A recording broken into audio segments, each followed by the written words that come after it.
Nana regalanos también algo más bonito, como está en hobby, gana de poner también arriba nos pila bautismal, esta etapa bonita, hobby bonita con los años, más verdad, hobby danke, es un regalo bonito para nos misa, para nos parroquia, y según mira también, tiene algún bag de colecta, algo así, nanantato.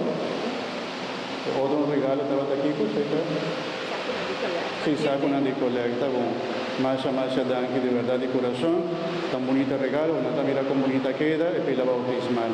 Danke, nanan también todo en anco a contribuir para nos años de joven, en familia, y también que va a contribuir para nos años el regalo bonito aquí para nos parroquia. Un danke, un aplauso para Nan también, Masha danke.